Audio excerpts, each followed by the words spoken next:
Special guest is in our studio. Yeah, the Aaron Fox joining us right now. We were talking in the break a little bit, just going through the process that you're going through, comparing it kind of the football combine to the basketball and the combine go through. How was the whole process for you as it's finally going to end on Thursday? I've just been enjoying it. You know, it's nothing that's been too tough. A lot of the times just going through basketball stuff and then a lot of the times just interviews with teams. So we're basically interviewing for a job. One of the things we talk about in the NFL combine all the time is the crazy questions sometimes that people from the teams ask to the players. You guys get that in the interviews? You guys get some crazy questions? People do. Then you kind of try to prepare for them, but you never know what people are going to throw at you. But I actually didn't get those crazy questions. I've been asked that. I'm like, nah, I just didn't get them. I've heard some. I've heard some stories. I heard Frank Mason's at the combine. And, I wouldn't even had an answer for that. Right. but generally speaking, you've been cool with everything everyone's asked you, and it seems they've all seemed like normal things that someone might ask someone who wants to be a professional basketball player. Yeah, definitely. Nothing's been off the wall, at least yet. Mike, Aaron Fox is here. Your favorite player growing up was KG. Now, that's interesting to me, considering I guess you didn't know exactly how big you were going to be when you were a little kid, but, he wound up being a 7-footer, and you're more of a wing. What was it about him that attracted you? Just his personality, the way he played the game. Actually, my trainer, one of his best friends, actually got drafted to the Timberwolves, and KG was there. So I've heard stories about how crazy he is. But, I love that in a player, and that's just really what drew me to him. Is there...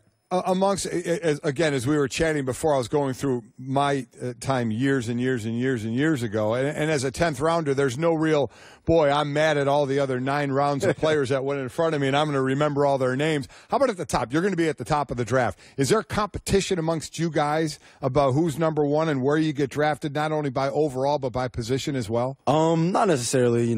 We can't really help where we're drafted. At the end of the day, we're going to play each other. We're all friends at the top of the draft. Like, we've known each other for years, but we're going to see each other in the NBA.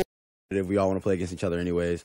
So, I don't know if they're looking at it, but I don't really care where we all end up. Who have you known the longest? You say, and that's been the big difference when guys play together or against each other in AAU and all that. Who's the guy you've known the longest? The guy in this draft that I've known the longest is Jason Tatum. We've known each other since the 4th grade, so... We've gone back. Our parents are good friends. We know each other's parents very well. So Jason's probably the person I've known the longest. But as far as all the guys at the top of this draft, we were talking about this recently. There was a 30 for 30 on ESPN about the Celtics and the Lakers in the 80s, how those guys hated each other. Yeah. And in this day and age, you just don't really have that. And one of the theories is it's because you guys all grow up together, even if you grew up in different parts of the country. So all these guys who were in your class, have you been playing against all of them since you were very, very young? Yeah, so just about everybody that was a one and done this year, I've played against almost my entire AAU career. You have some late bloomers, some guys come out late, but for the most part, these guys have been at the top for 6 years. Including Lonzo. You've been playing against Lonzo Ball for that, because I've seen it. You've played against him for years. You've known him, you've known the dad, you've known the family. Well, I only knew him. I didn't even know he had brothers until our senior year of high school. So, really? Yeah. Because they at what point did you become aware of that? Because they became sort of an internet sensation, I think, in part not even as much Lonzo, but LaMelo doing things, and then the dad. At what point did you recognize the father was sort of becoming a major factor in that was really just our senior year too. So I knew him junior year. They actually I want to say they probably won state their junior year, but I remember they played against Malik. High school teams. So I knew he had brothers, but I never knew his dad until the following year. With what's been going on all as of late with it, do you think people are rooting against Lonzo because of his dad at times, and is that fair? Yeah, you have some people, but you can't really control it. It doesn't matter to me. I love Lonzo. It's like another brother to me. Right. But like I said, on the court, we're all competitive. We all want to beat each other. But off the court, we're all so cool. It doesn't. We don't let what happens on the court affect us. Aaron Fox, who's going to hear his name called very early Thursday night in the NBA draft, is here with the Straight Talk, brought to you by Straight Talk Wireless, best phones, best networks, no contracts. The commercial that you guys did for Foot Locker was one of the funniest things that we've seen in a long time.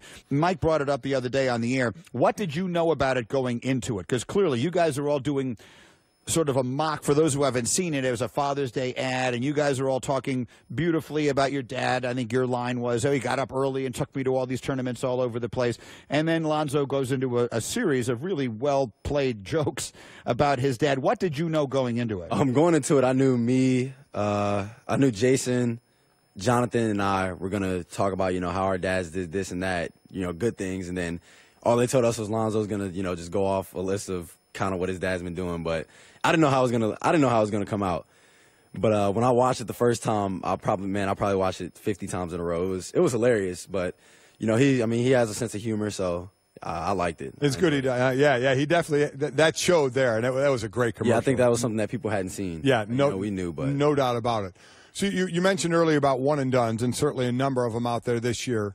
John Calipari certainly had his share of them, of one and dones, and he embraces that. He understands that when he gets you guys to come to school.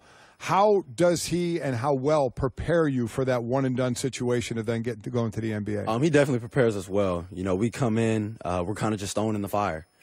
We'll have like the older guys, teach us what to do first, 2 weeks of the summer.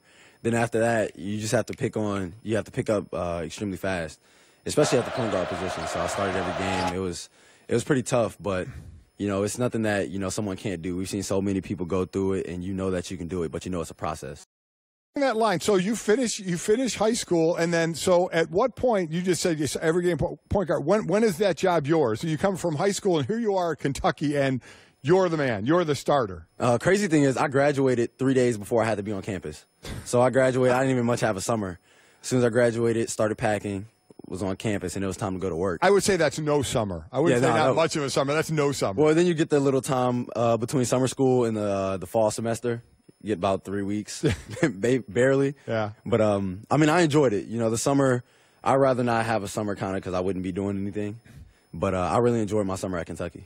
De'Aaron Fox, I'm fascinated by the way Calipari manages to get a bunch of players, and we've seen it with multiple groups, including yours. It's you, it's Malik Monk, it's Bam Adebayo. You're all – I guess it wasn't clear that he was going to go one and done. He did wind up doing it. It wasn't clear all along. But you and Malik, you knew you were going to be there for one season.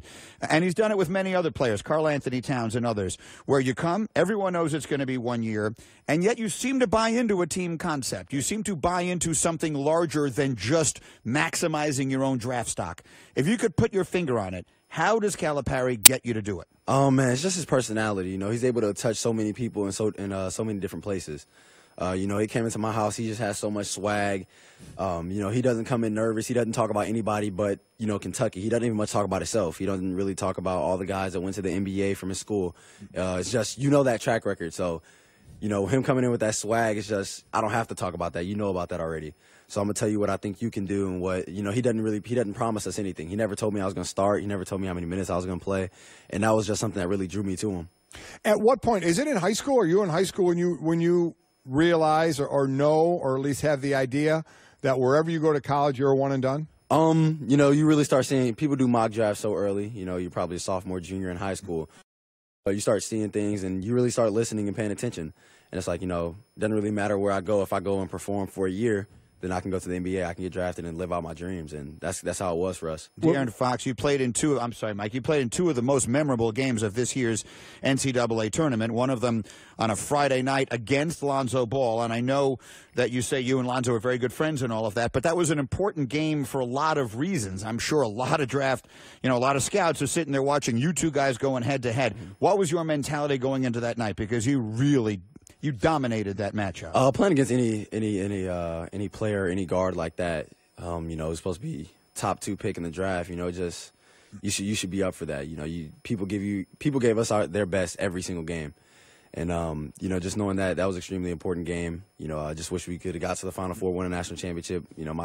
All of our stocks on the team will probably be even higher, but I knew going into that game that I would have had to have a good game, and I mean, I went out and I had a great game. Yeah. And then you did. You were tremendous. And then the Carolina game 2 days later, which I know ended in heartbreak for you and your teammates on the last-second shot that they make. And then your reaction was so your emotional reaction afterwards was so noticeable. I think people were really moved by that. How would you describe now, looking back on it, what your feelings were when that game and that season and your time at Kentucky ended? I mean, I'm fine with how my reaction was. I wish, we didn't lose that way, but you can't really change anything. Things happen for a reason. I'm kind of happy they won the national championship because at least y'all didn't beat us and then go lose. Right. So, and then I'm happy for my boy Justin Jackson. I've known him, he's from Houston.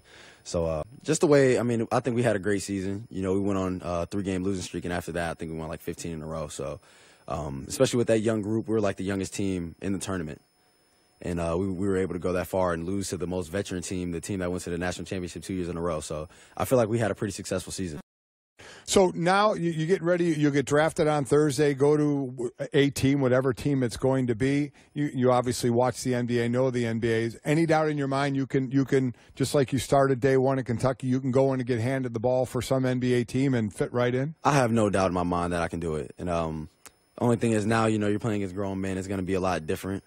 I felt like for me, at least, most of the freshmen on our team, the jump from high school to college wasn't very big. But I know from college to the NBA is going to be a lot larger. But like I said, you've seen guys do it all the time. You've seen 19, 20-year-old rookies go in and actually perform and do well. So I know it's something that I can do, but I know it's going to be extremely challenging. But that's what I love about the sport. Sorry, have you been given a sense of what to expect? Have you and the people that represent you have a sense of what will happen Thursday night? Just a little, but you never really know what's going to happen on draft night. Crazy things happen. So we're just going in with open-minded, and wherever the chips lay, that's where we're going to go. You think you're the best player in the draft? I do think I'm the best player in the draft. Every player, even if you're in the back end of the second round, I feel like if you don't think you're the best player, if you don't have that confidence in yourself to go into the NBA, then it's going to eat you alive. Well, listen, we wish you nothing but the best of luck. It was a terrific season to watch you at Kentucky, and we're looking forward to seeing the next level for you. Good luck on Thursday night. It's the culmination of a lot of work, and you deserve it. Well done. Oh, yes, sir. Thank you. Oh, by the way, so you got a good suit already and all that? Oh, yeah. I've had my suit picked out for about 2 weeks. I'm not going to give you any hints. You'll see it Thursday night. Okay. As we found out, style very important in the NBA. Oh, what suit did you wear to the draft that you got picked? Are you kidding me? You mean in my dorm room as I waited for the 10th round? I started out in jeans, ended up in shorts and a tank top. Congratulations, Aaron. Thank you very much for coming. Thank you. Thank you for having me on.